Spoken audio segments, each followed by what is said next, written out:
Welcome back for another deep dive. Today, we're going to be looking at Chapter 1 of a book that dives into the 80-20 rule specifically for the jewelry industry. You know, that idea that 80% of your results come from just 20% of your efforts. Right. And what's so interesting about this chapter is it presents the 80-20 rule, or the Pareto principle, as it's formally known, not just as some helpful business tip, but like a fundamental law of nature, you know, kind of like gravity. Oh, interesting. It impacts, well, everything. Yeah. From wealth distribution to the value of your customer relationships, as we'll see. Okay, and the book doesn't stop at just telling us to work smarter, not harder. Yeah. It goes a step further, comparing the 80-20 rule to a fractal. Yeah, exactly. The author actually quotes Perry Marshall here. Okay. And he uses this brilliant analogy of a tree, right? Okay. The trunk leads to big branches, then smaller branches, and so on. And at each level, you're seeing that same 80-20 split. Interesting. So what's fascinating is that you can apply the 80-20 rule within the 20%. Okay, like a subset. So you identify your top 20% of clients, and then within that group, you find the 20% that are truly driving the most value. Wow. It's like, you know, finding a diamond within a diamond. A diamond within a diamond. Oh. I like that.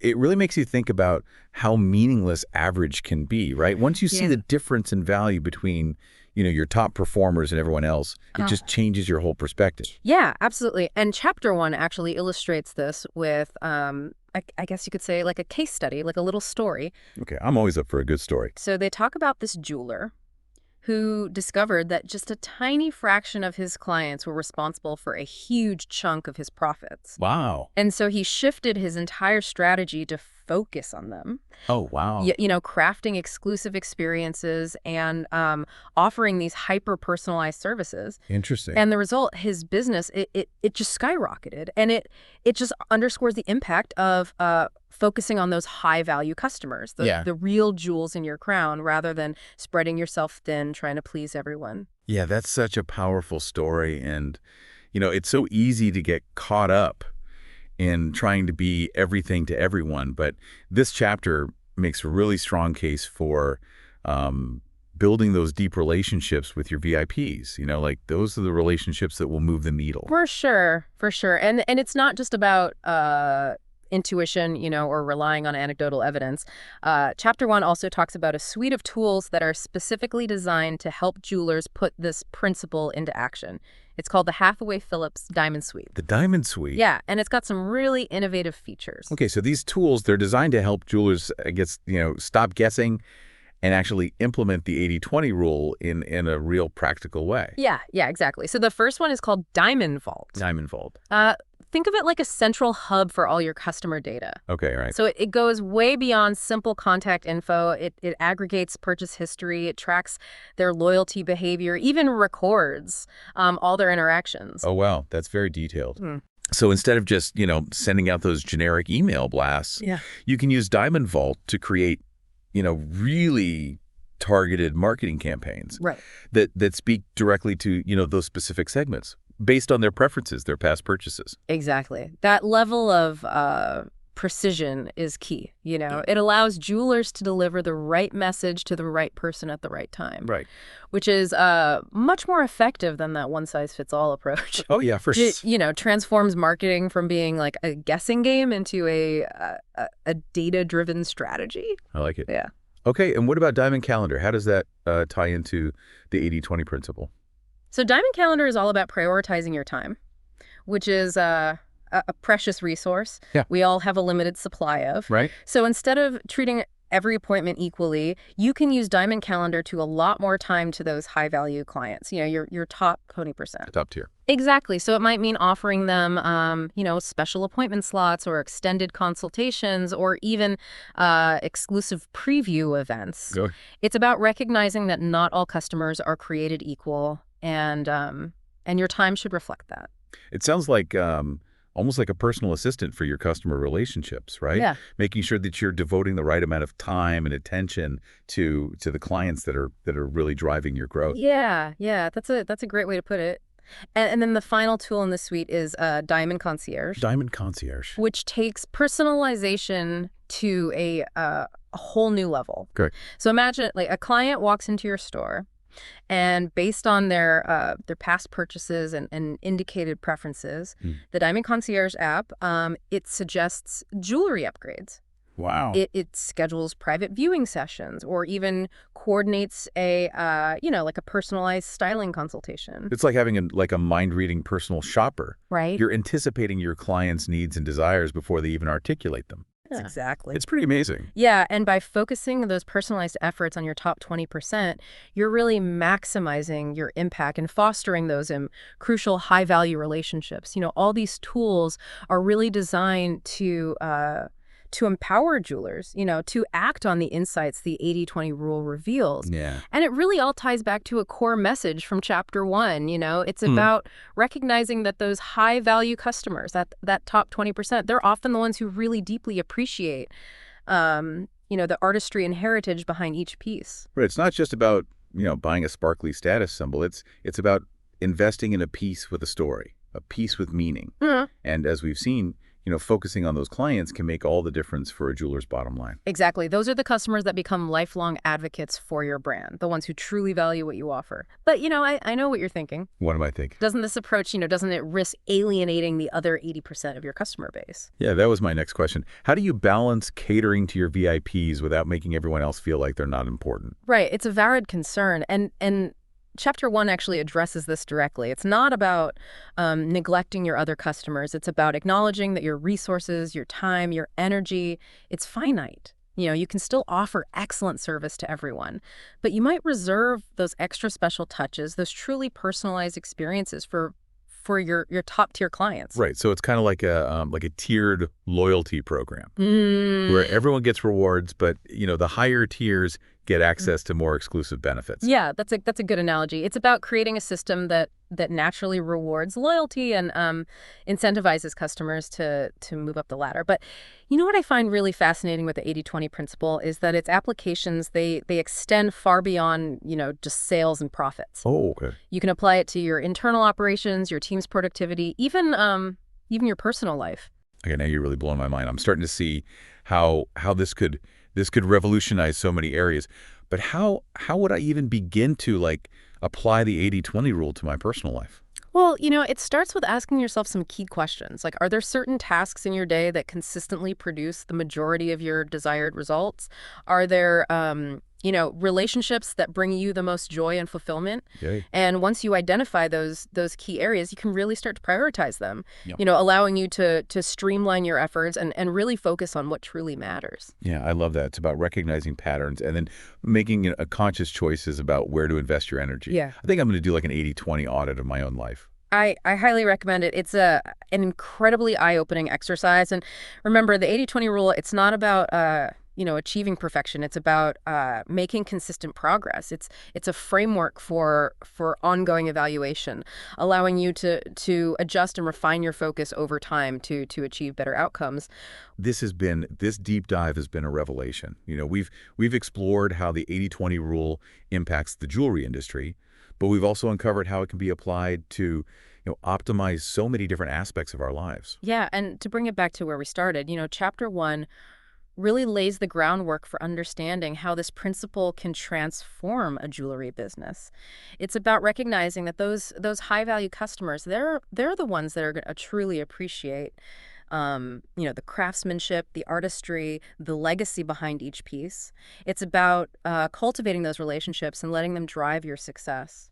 Yeah, it's such a powerful reminder that building those genuine connections, it's really at the heart of any thriving business, Right. especially in an industry as personal as jewelry.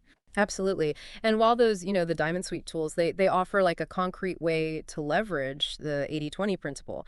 Chapter 1 also really emphasizes that technology is only part of the equation. It's about combining those tools with a genuine understanding of your customers and a commitment to providing those exceptional experiences. Right. It's about merging that data-driven insight with human touch. That's where the magic happens. But before we wrap up our exploration of Chapter 1, I kind of want to shift gears for a moment and look some real-world examples of how the 80/20 rule is playing out right now in the jewelry industry. And we touched on this earlier, but I'm eager to dive into some specifics. Yeah, I think you'll find these examples particularly fascinating. They demonstrate how some of the biggest names in luxury jewelry are using AI and data to create truly remarkable customer experiences, really illustrating the power of the 80/20 principle in action. Perfect. I'm ready to be wowed. Okay, let's start with Cartier. Brand synonymous with luxury and exclusivity. They've been at the forefront of leveraging AI-driven analytics to personalize every interaction with their customers. And we're not just talking about, sending out generic marketing emails here. They're crafting these highly tailored messages that resonate with each individual customer's, unique preferences and past purchases. So it's about going beyond, just simple demographics. Yeah. And really, really digging into the nuances of each customer's, style and buying habits. Yeah, exactly. Cartier is analyzing data points like, purchase history, browsing behavior, even social media activity to create this comprehensive understanding of each client. It's like, having a dedicated personal stylist powered by artificial intelligence. That's incredible, but it's not just about, product recommendations, right? How is Cartier using AI to really enhance that customer experience? Well, imagine this. You purchased a Cartier watch a few months ago. As your birthday approaches, you receive this personalized email from the brand. But it's not just a generic happy birthday message. It's a thoughtful note acknowledging your past purchase and suggesting complimentary pieces from their latest collection. Wow, that's so personalized and well timed. It feels like they're genuinely paying attention to you as an individual, not just treating you like another transaction. Exactly. That level of personalized attention, it goes a long way in fostering loyalty and creating those wow moments that turn customers into, lifelong fans. It's clear that Cartier understands the value of cultivating those deep relationships with their high-value customers. And it seems to be paying off. But what about other luxury brands? Are they also utilizing AI in innovative ways? Oh, absolutely. Tiffany Co, another iconic name in the world of luxury jewelry, they're taking personalization to a whole new level with their virtual try-on experiences. I've seen ads for those. It looks like they're using augmented reality to let you try on jewelry virtually. Exactly. They're using a combination of AI and augmented reality to allow customers to try on jewelry from the comfort of their own homes, using their phones or their computers. Right. So you can see how a diamond necklace or a pair of earrings would look on you, experiment with different pieces and even get feedback from friends before making a purchase. It takes the guesswork out of online shopping and makes it much more interactive and fun. Absolutely. And here's where the 80/20 principle comes into play again. Tiffany Co isn't just using this technology for the wow factor. Every click, every interaction within those virtual try-on experiences, it provides them with valuable data about customer preferences and buying behavior. So even if I don't end up buying a piece, they're still gathering these valuable insights that they can use to improve my experience in the future. You got it. They're using this data to refine their product designs, to personalize their marketing campaigns, and even tailor the in-store experience. It's about creating this the seamless and personalized customer journey across all channels. It's amazing how these luxury brands are using technology to enhance that customer experience. Yeah. But what about brands that cater to a wider audience? Are they finding ways to incorporate AI in the 80/20 rule? They are. A great example is Pandora, a brand known for its customizable charm bracelets. And while they might not have the same price point as Cartier or Tiffany Co, they're still leveraging AI to connect with their target audience in a meaningful way. Right. Their target audience seems to be a younger demographic, right? That's right. Their data likely indicates that a large portion of their customers are under 40, and they're using AI to tailor their marketing strategies accordingly. So, think social media campaigns, collaborations with influencers, and designs that appeal to millennial and Gen Z preferences. Exactly. They're using AI to analyze trends, to understand preferences, and to craft marketing campaigns that resonate with their target audience. But it's not just about marketing, right? How else is Pandora utilizing AI to really enhance that customer experience? Well, consider their signature charm bracelets. With thousands of charms to choose from, the selection can feel overwhelming. So Pandora is using AI to create personalized charm recommendations based on, past purchases, browsing history, even social media activity. It's like having a virtual stylist helping you, curate the perfect charm bracelet. You can say that. It takes the guesswork out of the process and makes it more fun and engaging for the customer. It's incredible to see how these brands, big and small, are using technology to create these personalized experiences. But I've asked, what about the jewelers who aren't, global giants? Can smaller businesses really implement these AI-driven strategies? Oh, absolutely. That's what's so exciting about these advancements in AI. They're becoming increasingly accessible. Yep.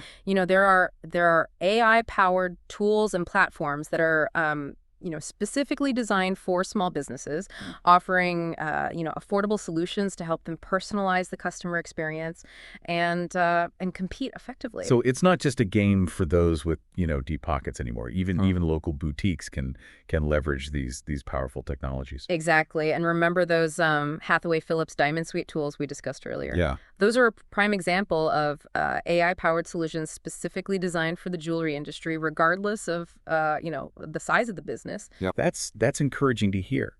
So whether you're a renowned brand or a neighborhood jeweler, you can harness the power of AI to gain a deeper understanding of your customers, optimize your operations, and ultimately create those exceptional experiences that build loyalty and drive growth. Yeah, it truly levels the playing field in a way we've never seen before. And at the end of the day, it all circles back to that core principle we've been discussing, the 80/20 rule.